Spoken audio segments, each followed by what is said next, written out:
नमस्ते दोस्तों, आपका हमारे चैनल पर स्वागत है। तो दोस्तों, आज हम ज़्यादा क्वेश्चन कलेक्शन नहीं कर पाए, इसलिए माफ़ी चाहेंगे। लेकिन मेन मेन कुछ टॉपिक हम आपको बता देंगे जो नया आ रहा है। इसके अलावा मैं लिख के देता हूँ कि भाई लोग, जो मैं आपको करा रहा हूँ, मिक्सचर से लेके साधारण ब्याज से चक्रवर्ती ब्याज से सब कुछ, डिस्काउंट से लेके क्षेत्र मिति, सब कुछ मेरे बताए हुए सवाल आ रहे हैं। और रीज़न यही है कि मैं अपने मन से सवाल नहीं बता रहा हूँ, जो मैं अपने दोस्तों के माध्यम से लेके आ पा रहा हूँ वही आपको बता रहा हूँ। तो मैं यहाँ पे स्लाइड बड़ा करके कुछ चीज़ें आपको दिखाना चाहता हूँ। क्या दिखाना चाहता हूँ कि ये मैसेज पढ़िए दोस्तों, जो कमेंट सेक्शन में कल के दिन जिनका एग्जाम था उनके माध्यम से मिला है। क्या? कमेंट। कमेंट यही है भैया, सीधी बात है कि ये भाई ने सीधी बात बोली थी कि भैया 10 मिनट पहले इन्होंने पूरा का पूरा पेपर खत्म कर दिया था। नीरज भाई का वीडियो देखो जो आप लोग देख रहे हो। ये भाई ने क्वेश्चन किया तो दो लोगों ने रिप्लाई दिया कि हाँ भैया 100% यही पैटर्न आ रहा है। तो आपको विश्वास करने के लिए बहुत बहुत धन्यवाद। इन्होंने तो बहुत बढ़िया, इनका कब था? 11 मार्च। 11 मार्च यानी कि जो मैं एनालिसिस करा रहा हूँ वो थर्ड शिफ्ट का है। और ये आपको टाइमिंग देखने से समझ में आ जाना चाहिए कि ये सब कोई दोस्त लोग फर्स्ट शिफ्ट वाले हैं। फर्स्ट शिफ्ट वालों का ये स्क्रीनशॉट मैं आपको सिर्फ इसलिए दिखाने के लिए लाया हूँ क्योंकि आप समझ पाए। मैंने धन्यवाद भी बोला, क्यों? क्योंकि सत्य बोलने के लिए। बहुत से लोग आके भैया उल्टा उल्टा कमेंट कर रहे हैं जो सही नहीं है यार। इन्होंने ऐसा बोला कि अगर एनालिसिस अगर देख ले ना, एनालिसिस देख कर अगर जाए तो 30 क्वेश्चन तो आराम से बनेंगे। कितने? 30 क्वेश्चन आराम से बनेंगे। दोनों के दोनों कौन से तारीख यानी कि 10 तारीख यानी कि 10 मार्च के सेकेंड शिफ्ट का दोनों कमेंट है। तो मैं कि कोई भी जाके इनको परेशान ना करे, इन्होंने बहुत सत्य बोलने की चेष्टा किया है, तो इनको दिल से आभार। आज का कार्यक्रम बढ़ाएंगे आपकी आंखों के सामने, समय और दूरी से चाल। लगभग मैं आज 10 सवाल से 12 सवाल बताऊंगा, और क्षेत्र मिति तो आपके सामने उसके पुर्जे पुर्जे खोल के ना रख दिया तो आप मेरा नाम नीरज बताइएगा। नीरज नहीं, मतलब थोड़ा सा मतलब डीप में बता दूंगा आपको, और क्या बोलूं, ठीक। ये वाला सवाल हो सकता था मेरे दोस्त ने अभी कमेंट मतलब क्या बोलते हैं, एसएमएस एसएमएस के माध्यम से मुझे बताया, तो मैंने आपको सीधा बता दूंगा। सबको पता है भैया कि जब दूरी दिया होता है, समय दिया होता है, तो चाल निकालना एकदम आसान है। चाल को मैं क्या बोलूंगा? स्पीड आएगा। स्पीड का फॉर्मूला क्या होता है? स्पीड बराबर डी माने डिस्टेंस आएगा, डिस्टेंस अपॉन टाइम है। देखो, ये बोला बेसिक फॉर्मूले से सवाल बन रहा है। एक मेरे को दे रखा था कि मेरे को 1 घंटे में 87 किलोमीटर, अगर दूसरे घंटे में अगर 77 किलोमीटर जाता है तो औसत चाल बताना है। औसत चाल का बेसिक फॉर्मूला आपको पता ही होगा यार। बेसिक चाल मेरे को क्या दे रखा था? तय की गई टोटल दूरी। तो तय की गई टोटल दूरी को मेरे को जोड़ देना है, लिया गया सिंगल सिंगल समय। इतनी दूरी जाने में 1 घंटा लगा, इतनी दूरी जाने में 1 घंटा लगा। करना कुछ नहीं, दोनों को जोड़ना। 7 14 का 4 8 से लगो, 1 8 दूना 16 मेरे को दे रखा था। 8 दूना 16 और बट्टे मेरे को दे रखा था। आंसर क्या जाएगा? 82 मेरे को दे रखा था। 82 किलोमीटर पर आवर मेरे को दे रखा था। औसत हो सकता है दोस्तों, कैलकुलेशन मिस्टेक से मेरे से सवाल ऊपर नीचे हो जाते हैं, लेकिन ज्यादातर मैं कोशिश करता हूँ कि एग्जाम की टाइप स्पीड के साथ आपको बता पाऊँ। महीने हो गए मेरे को खुद के प्रिपरेशन में, मेरा भी एनटीपीसी और सीजीएल का एग्जाम है, ठीक दोस्तों। इसके बाद तीसरा सवाल बताना बहुत जरूरी है। ये सवाल मैंने कल भी बताया था। आज के दिन यानी कि कितना, 11 मार्च के थर्ड शिफ्ट, 11 मार्च के थर्ड शिफ्ट में भी ये सवाल आया था, यानी कल के दिन आया था। आप तो आज देख रहे होगे ना। सबसे पहले यहाँ पे सवाल सिर्फ इतना था, देख। सबसे पहले यहाँ से आपको पढ़ना है यहाँ तक, और यहाँ से पढ़ना है, कहाँ गया, यहाँ तक। पहला सवाल यहाँ पे मतलब पहला पार्ट, इसको दो पार्ट में मैंने बांट दिया ना। यदि एक ट्रेन आएगा स्टेशन ए से, मेरे को दे रखा था 7:45 यानी कि सुबह रवाना होती है, स्टेशन बी में मेरे को देखा 2:45 पीएम में पहुंचती है, यानी कि सुबह रवाना हुई, दोपहर में पहुंचती है। एक दूसरी ट्रेन मेरे को दे रखा था स्टेशन बी से लेके, मेरे को दे रखा था 9:45 एक और रवाना होती है, और ए पर 2:45 तक पहुंचती है। तो दोनों ट्रेन कितने बजे मिलेंगी? ना यहाँ पे कोई स्पीड दिया है, ना स्पीड दिया है, मेरी बात समझ। स्पीड दिया नहीं है, टाइम दिया, टाइम दिया है। सिर्फ और सिर्फ टाइम दिया है, स्पीड नहीं दिया है। साथ ही साथ में कोई डिस्टेंस भी नहीं दिया है। इसको करने का बेसिक तरीका मैं आपको बताऊंगा, एकदम दिल थाम के बैठिए। ये रहा स्टेशन ए, मैंने क्या किया, ये स्टेशन ए है, ये स्टेशन बी है। यहाँ से जो चलेगी हमारी फर्स्ट ट्रेन चलेगी, क्या आएगा, फर्स्ट ट्रेन। यहाँ से हमारी सेकेंड ट्रेन चलेगी।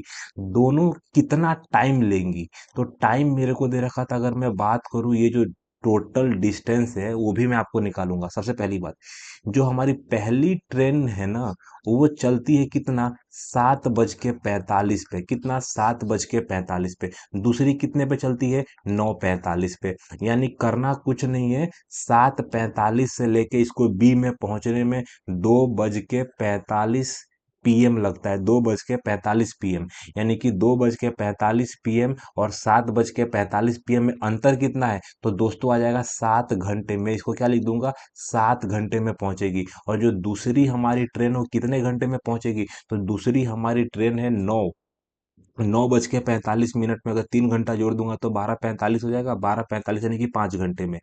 यानी कि पहली ट्रेन और दूसरी ट्रेन की आपको ये मालूम पड़ गया कि स्टेशन पे, एक स्टेशन से दूसरे स्टेशन पे पहुंचने में, ये तो बस कैलकुलेशन सिर्फ इतना था कि पहली और दूसरी का पता कर लोगे, कुछ नहीं करना है। यहां से लेके इसको अपने को अपने हिसाब से क्या बताना है, 35 किलोमीटर। कैसे पता चला कि 35 किलोमीटर, मैंने क्या किया, 7 का और 5 का एलसीएम ले लिया। क्या निकाला है, ये मेरे को मिला है एलसीएम के माध्यम से। क्या मिला है, एलसीएम के माध्यम से। अब मेरे को दे रखा था 9:45 को ये ट्रेन जो है हमारी पहली कहाँ तक पहुंचेगी, तो मैंने 9:45 तक इसको भी कर दिया। 9:45 यानी कि 2 घंटे में, 2 घंटे में स्पीड कितनी हो जाएगी। भाई स्पीड निकालना भी जरूरी है। स्पीड निकालना क्यों जरूरी है, मैं आपको बता देता हूं। अगर टोटल जो हमारी ट्रेन पहली है, ट्रेन पहली 35 किलोमीटर 7 घंटे में चलती है, तो स्पीड कितनी हो जाएगी, तो भैया स्पीड आ जाएगा 5, मेरे को दे रखा था किलोमीटर पर आवर आ जाएगा। और दूसरी ट्रेन की स्पीड कितनी हो जाएगी, दूसरी, थोड़ा गजबज हो गया दोस्तों, मैं इसको थोड़ा रफ कर देता हूँ आपकी आंखों के सामने, आपको क्लियर रहेगा सब कुछ, ठीक। यहाँ पे मैं शांति से क्या बोला, कि पहली जो ट्रेन है वो 5 किलोमीटर पर आवर है, और दूसरी ट्रेन की स्पीड कितनी हो जाएगी, 7 किलोमीटर पर आवर। समझ में आ गई आपको। पहली ट्रेन 7 घंटे में 5 किलोमीटर पर आवर से 35 किलोमीटर चलेगी। दूसरी ट्रेन 5 घंटे में 7 किलोमीटर आवर से 35 किलोमीटर चलेगी। इतना कंसेप्ट आपको समझ में आ गया। अब बात आ जाती है 2 घंटे। तो 2 घंटे में जो हमारी ट्रेन है कितना चलेगी, तो 2 घंटे में हमारी ट्रेन 5 किलोमीटर पर आवर की स्पीड से 10 घंटे चल जाएगी। और बची दूरी सिर्फ बचेगी कितना, 25 किलोमीटर आ जाएगा। और 25 किलोमीटर में कुछ करना नहीं है, सीधा का सीधा फॉर्मूला लगेगा किसका, कि 25 किलोमीटर की दूरी दोनों ट्रेनों को एक समय पे जाने के लिए लगेगा सापेक्ष गति। 5 kilometre per hour, 7 kilometre per hour आएगा, आंसर आएगा कितना, 12 किलोमीटर पर आवर। और 12 दूना 24 मेरे को दे रखा था 2 घंटा। 2 घंटे के बाद मेरे को दे रखा था 1/12, इसको मैंने 60 से गुणा कर दिया। 12 पंचे 60, इसका मतलब क्या हो गया, 5 मिनट। यानी कि 2 घंटा और 5 मिनट। पहली बात क्या है, कि 2 बज के मेरे को दे रखा था यहाँ पे, 9:45 पे दोनों ट्रेनें साथ में चालू होती है। तो 2 घंटे बाद का सीधा सीधा मतलब है 11:50। आपका आंसर क्या है, दोनों ट्रेनें कितने बजे एक दूसरे को पार करेगी। तो मुझे लग रहा है कि काफी शांति से, थोड़ा हो सकता है कि मैंने रमण भमण में क्लियर नहीं लिख पाया हूं, लेकिन बेसिक मैंने आपको बता दिया, कुछ करना नहीं है। दोनों स्पीड में पहले घंटे आपको निकालना है, घंटे के बाद आपको एलसीएम निकालना है। इसको मैं काट ही देता हूँ, वापस नहीं समझा पाऊंगा। लेकिन सबसे पहले मैंने एलसीएम निकाला। एलसीएम निकालने के बाद दूसरी को 2 घंटे बढ़ाया, कितना, 2 घंटे बढ़ाया। और 2 घंटे बढ़ाने के बाद दोनों को एक ही टाइम पे जो डिस्टेंस बची थी, कितनी बची थी, 25 किलोमीटर पर आवर को मैं कितने की स्पीड से, 12 की स्पीड से जाऊंगा तो 2 घंटा और 0.5 मिनट लगेगा। यानी कि 9:45 में 2 घंटा और 0.5 जोड़ूंगा तो 11:50 यानी कि एएम, एएम में एक दूसरे को पार करेगी, ठीक दोस्तों। इसके अलावा मैं चौथा सवाल आपकी आंखों के सामने प्रस्तुत करना चाहता हूं, जो हो सकता है कि आपका ज्यादा टाइम ले सके। टाइम लेने का मेरा कोई मतलब नहीं है, मैं सोच रहा हूँ कि जितना अच्छे से हो सके आपको समझा पाऊँ, ठीक। सबसे पहली बात, क्या आपको कल के दिन जो क्वेश्चन आए थे, शंकु का संपूर्ण क्षेत्रफल और बेलन का आयतन, हो सकता है कभी भी कुछ भी आता है, तो मैंने सोचा कि सब कुछ आपको बता देता हूं। आज मैं आपको आयतन, क्षेत्रफल और कुल क्षेत्रफल किसका बताऊंगा। सबसे पहले घन और घनाभ। घन और घनाभ में होता है लेटरल सरफेस एरिया, यानी कि LSA। इसको मैं हिंदी में बोलूँ तो इसको मैं बोलता हूँ पार्श्वर पृष्ठ। क्या आ जाएगा, पार्श्वर पृष्ठ बोलूंगा। और ये जो होता है ना, बेलन, शंकु, गोला और अर्धगोला, ये चारों भाई में होता है curve surface area. Curve surface area, इसकी बात कर रहा हूँ भाई, आपको कंफ्यूजन ना हो इसलिए मैंने डब्बे भी बना दिए।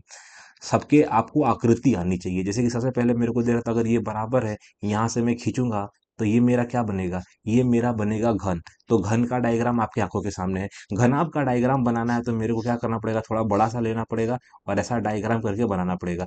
अब इसमें है क्या, इसको कभी भी आप बाहर से टच नहीं कर सकते हो। बाहर से टच नहीं कर सकते हो, इसीलिए इसको क्या बोलते हैं, लेटरल सरफेस एरिया बोलते हैं। और ये कर्व सरफेस एरिया आप बाहर से चेक कर सकते हो। बेलन का डायग्राम आपको बनाना आता होगा, बेलन ऐसा होता है। और इसके अलावा जो हमारा क्या बोलते हैं, शंकु कुछ ऐसा होता है। इसके अलावा गोला सबको पता होगा, और गोले के अलावा अर्धगोला का डायग्राम थोड़ा गलत बना दिया मैंने। अर्धगोल, रुक जाओ, अरे रुक जाओ भाई लोग। अर्धगोला जो होता है ना, अर्धगोले का डायग्राम कुछ ऐसा होता है। ये हमारा अर्धगोला हो जाएगा। और बाकी गोले में तो कुछ ऐसा करके आप मानो तो ऐसा गोला मतलब बढ़िया से दिखता है। सबका मैंने डायग्राम बना दिया। मेरा मतलब है यहाँ पे फॉर्मूला बनाना। घन, घन का जो आयतन होता है ए की पावर क्यू होता है, ए की पावर क्यू होता है। और घनाभ में लंबाई, चौड़ाई और ऊंचाई तीनों अलग होती है, तीनों का गुणा करना पड़ता है। बेलन का मेरे को आयतन क्या दे रखा था, पाई आर स्क्वायर हो जाए। ये फॉर्मूला आपको याद रहना चाहिए। शंकु के लिए करना कुछ नहीं है, बेलन में 1/3 से गुणा कर दिया, पाई आर स्क्वायर रह जाएगा। गोले का क्षेत्रफल और अर्धगोले का क्षेत्रफल साथ में बताऊंगा। अगर गोला है तो 4/3, अर्धगोला है तो 2/3। दोनों में करना क्या है, दोनों में क्या कॉमन है भाई, दोनों में कर देना है पाई आर का स्क्वायर। यहाँ पे भी कर देना है, पाई आर की घात 3 आ जाएगा, पाई आर की घात 3। तो 2/3 पाई आर की घात 3, और यहाँ पे आएगा 4/3 पाई आर की घात 3। 1/3 pi R square H, pi R का स्क्वायर एच आएगा, बेलन का जाएगा। तो मेरे को लग रहा है मैंने काफी शांति से बता दिया। इसके अलावा अगर मैं बात करूँ किस चीज का, इसके अलावा बात करूं कि मैं क्षेत्रफल और कुल क्षेत्रफल दोनों साथ में, तो घन का फॉर्मूला मैंने कल बताया था, क्या जाएगा, 4a का स्क्वायर आ जाएगा। 4a का स्क्वायर आ जाएगा। और कुल मेरे को दे रखा था 6a का स्क्वायर आ जाएगा। कितना आ जाएगा, 6a का स्क्वायर आ जाएगा। कल ये मेरे बताने का मकसद सिर्फ इतना है कि मैंने घनाभ का जो फॉर्मूला है, कल के या परसों के वीडियो में गलती लिख दिया था। एक भाई का कमेंट आया, मुझे बड़ा दुख लगा कि भाई उसने बोला था कि जो जिनका एग्जाम बाकी है आपकी वजह से उनके सवाल गलत हो जाएंगे। तो मैंने सोचा कि पूरा का पूरा क्षेत्र मिति आज आपकी आंखों के सामने खोल के रख दूं। घनाभ, घनाभ का कभी भी क्षेत्रफल 4 नहीं आता है। मैंने गलती से कल 4 लिख दिया था, आंसर आ जाएगा ए। लंबाई मेरे को दे रखा था, लंबाई धन चौड़ाई, और गुणा कर दूंगा किसके साथ, ऊंचाई के साथ। ये फॉर्मूला कल मेरे से मिस्टेक हो गया, जिसके कारण मैं आज आपको शांति से सारे फॉर्मूले बता रहा हूं। और कुल क्षेत्रफल निकालना होता है, अगर घनाभ का कुल क्षेत्रफल निकालना होता है तो फॉर्मूला आ जाएगा 2, लंबाई गुणा चौड़ाई, प्लस मेरे को दे रखा था चौड़ाई गुणा ऊंचाई, प्लस मेरे को दे रखा था चौड़ाई और लंबाई का गुणा कर दूंगा। आपका आंसर आ जाएगा किसका, घनाभ का कुल क्षेत्रफल। साथ में मैं गोले का क्षेत्रफल पहले बताऊंगा, आसान सा है देखो। गोले का क्षेत्रफल एकदम फिक्स होता है। गोले का क्षेत्रफल होता है 4 pi R square, 4 pi R square, एकदम आसान सा है। यहाँ पे 4 है तो टोटल में भी 4 पाई आर स्क्वायर ही आएगा। लेकिन अगर अर्धगोले का पूछेगा तो कंफ्यूजन मत होना। अर्धगोले का जो होता है ना कर्व सरफेस एरिया, क्या होता है, कर्व सरफेस एरिया होता है 2 पाई आर का स्क्वायर। और जब टोटल की बात आ जाएगी तो 3 पाई आर का स्क्वायर। ये आपको समझना काफी जरूरी है कि इसमें कंफ्यूजन मत होना। अगर गोले का क्षेत्रफल पूछे या कुल क्षेत्रफल पूछे, 4 पाई r² आएगा, 4 पाई r² आएगा। लेकिन अर्ध गोले का कुल पूछे तो 3 पाई r², और नॉर्मल कर्व सरफेस एरिया पूछे तो सिर्फ आ जाएगा 2 पाई r²। और सबसे महत्वपूर्ण बेलन और शंकु बच गया है, जिसको मैं बता देता हूं। बेलन का क्षेत्रफल हो जाता है 2 पाई r h, 2 पाई r h। अब मेरे को करना कुछ नहीं है, 2 पाई r, और आर के बाद आर प्लस एच कर दूंगा ना भाई, तो मेरा क्या आ जाएगा, 2 पाई r और आर प्लस एच। ये बेसिक से अगर मैं आपको बताने जाऊंगा तो टाइम लग जाएगा। शॉर्टकट में याद कर लो, 2 पाई r को सेम टू सेम रखा, एक एक्स्ट्रा आर ले लिया और एच में प्लस कर दिया। ये बेलन का कुल क्षेत्रफल और कर्व सरफेस एरिया, समझ में आया, कर्व सरफेस एरिया हमारे बेलन का है। इसके अलावा शंकु का तो आपको सबको पता होना चाहिए। और कल के दिन भैया, कल के दिन मतलब 3 मार्च को शंकु का पूछा गया था। सूत्र क्या है शंकु का? शंकु का सूत्र आ जाएगा क्या, पाई r l। मैंने क्या बोला, सेम टू सेम नकल मारूंगा, पाई की जगह पे पाई रखूंगा, आर की जगह पे आर रखूंगा, एक नया आर ला दूंगा जैसे कि मैंने ऊपर लाया था, एक नया आर ला के एल में जोड़ दूंगा। यानी कि आपको ये दोनों सेम टू सेम दिख रहे हैं, ये दोनों सेम टू सेम दिख रहे हैं। तो ये पूरा का पूरा मैंने शांति से सारे के सारे डायग्राम, मुझे नहीं लगता है कि इसमें से कोई भी त्रुटि है। तो दोस्तों, अगर कोई गलती हो तो प्लीज कमेंट सेक्शन में प्यार से बोला करो यार, मेरी भी मतलब कुछ गलतियां हो सकती हैं। बाकी तो मैं पूरा कोशिश करता हूं कि आपको अच्छे से सही गाइड करके आपका एग्जाम में अच्छे से अच्छा मार्क्स बन सके, उसमें कुछ योगदान मैं आपको दे सकूं। तो चलिए दोस्तों, आगे बढ़ता हूं मैं। डिस्काउंट से मैं सिर्फ आपको बेसिक बताने के लिए आया हूँ। मैं डिस्काउंट से आपको सिर्फ बेसिक बताऊंगा क्या, कि अंकित मूल्य मेरे को दिया था, क्रय मूल्य और डिस्काउंट का लाभ हानि का कुछ सवाल था। एक फॉर्मूला बनेगा किसका, अंकित मूल्य को मैं बोलूंगा मार्क प्राइस। तो मार्क प्राइस और जो सीपी पे जो फॉर्मूला बनता है, 100 प्लस प्रॉफिट मेरे को दिया था, पी से प्रॉफिट परसेंटेज आएगा, और 100 माइनस डिस्काउंट परसेंटेज आएगा। अगर ट्रिक चाहिए तो मार्क प्राइस पे जो है ना, मार्क प्राइस पे हमेशा डिस्काउंट मिलता है, इसीलिए मैंने इसको नीचे लिखा है। जो अपना कॉस्ट प्राइस होता है उसके ऊपर कभी भी प्रॉफिट होता है। अगर लॉस होता है तो इसके जगह पे करना कुछ नहीं है, माइनस अपने को L% करना है, जैसे कि कल के सवाल में हमने किया था। इसके अलावा बेसिक यही होता है क्या, कि कोई भी सामान होता है ना, वो कॉस्ट प्राइस पे होता है, उस पे कुछ परसेंटेज की बढ़ोतरी की जाती है जिसको मार्क प्राइस बोला जाता है, और उसके ऊपर कुछ डिस्काउंट दिया दिया जाता है जिसको हम सेलिंग प्राइस बोलते हैं। जैसे कि माना मैंने यहाँ पे क्या, कुछ प्राइस की मतलब एक्स प्राइस मैंने बढ़ा दिया, इसको मैं प्लस में बोलूंगा। यहाँ पे मैंने क्या किया, Y% डिस्काउंट दे दिया। तो ओवरऑल मेरे को कभी भी लाभ और हानि जो होता है ना, प्रॉफिट परसेंट या लॉस परसेंट, सीधा मेरे को कहाँ से कहाँ जाना पड़ता है, कॉस्ट प्राइस से मेरे को सेलिंग प्राइस। तो ये बेसिक था और ये फॉर्मूला था। इसी से कहीं ना कहीं आपके सवाल बन रहे होंगे। ये मेरे को सवाल नहीं मालूम था, लेकिन मैंने आपको समझा दिया। औसत वाला सवाल प्लीज प्लीज भाई, बहुत बार बताया है, आपको आना चाहिए क्या, कि प्रथम एन सम संख्याओं का आंसर आ जाएगा n+1 आएगा। कोई शक, अगर मेरे से गलती से विषम पूछ लेता तो मैं क्या करता, विषम में आंसर सिर्फ ए ले लूंगा। हो सकता है एग्जाम में 111 था या 143 था, मेरे को कंफ्यूजन है। 143 होगा तो भैया आपका जो सम संख्या का आंसर कितना आ जाएगा, 144 आ जाएगा। इसके अलावा 8 संख्या दिया था, 841 उनका योग था। पदों के योग बटे पदों की संख्या, टोटल संख्या का योग 888 था, संख्या 8 थी। तो कल भी मैंने बताया था, हो सकता है कि डाटा अलग हो, लेकिन मुझे लग रहा है कि यही डाटे पे सवाल था। ठीक भाई लोग, इसके बाद हम आगे बढ़ेंगे। मिक्सचर और एलिगेशन समझाना इसलिए मेरे को जरूरी है कि मिक्सचर और एलिगेशन से सेम आता है। जैसे कि मान लेते हैं कि 50 रुपए का सामान है, 40 रुपए का कोई सामान है, अगर उसको मैं 42 रुपए में मिलाना चाहूंगा तो क्या रेशियो आएगा। रेशियो लेने के लिए करना कुछ नहीं पड़ता है, अंतर देखना होता है। 50 और 42, मेरी बात समझ, 50 और 42 का अंतर कितना हो जाएगा, 8 हो जाएगा।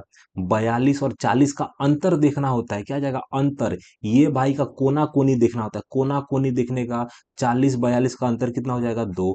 यानी कि दो रेशियो 8 को मैं क्या बोल सकता हूँ, 1:4 बोल सकता हूँ कि नहीं बोल सकता हूँ। तो ऐसा ही कुछ था एलिगेशन से, क्या था, एलिगेशन से सवाल था। इसके अलावा मेरे को लग रहा है कि अब वीडियो अपना खत्म होने वाला है। खत्म का मतलब समाप्त होने वाला है, क्योंकि मैं सिर्फ ये दो सवाल बताऊंगा। बाकी सच में दोस्त अच्छे खासे सवाल आ रहे हैं मेरे बताए हुए, ठीक।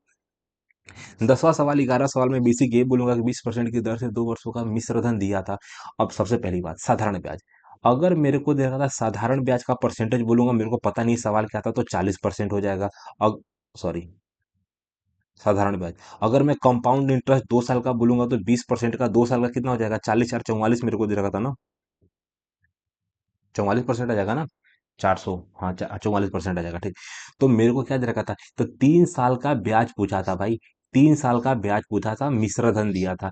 यानी या तो मेरे को अगर साधारण ब्याज होगा तो 140% की कोई वैल्यू दिया था, और साधारण ब्याज के हिसाब से मेरे को 60% की वैल्यू निकालना था। अगर मैं किसकी बात करूं, साधारण ब्याज की बात करूं, तो साधारण ब्याज के हिसाब से मेरे को निकालना था 2 साल का, और यहाँ पे क्या दिया था, मिश्र धन। अगर मैं साधारण ब्याज की बात करूँ तो अगर वही चक्रवर्ती ब्याज आ जाएगा तो काफी शांति से मैं बताऊंगा क्या, कि अगर मेरे को 3 साल का साधारण ब्याज 20% के हिसाब से निकालना है, तो 72.8% की वैल्यू मेरे को निकालना होगा, और मेरे को सवाल में 144% की वैल्यू दिया होगा। ऐसा कुछ सवाल था कल के दिन। मैं आपको सिर्फ परसेंटेज सिखाने के लिए ये वीडियो लाया था, ठीक।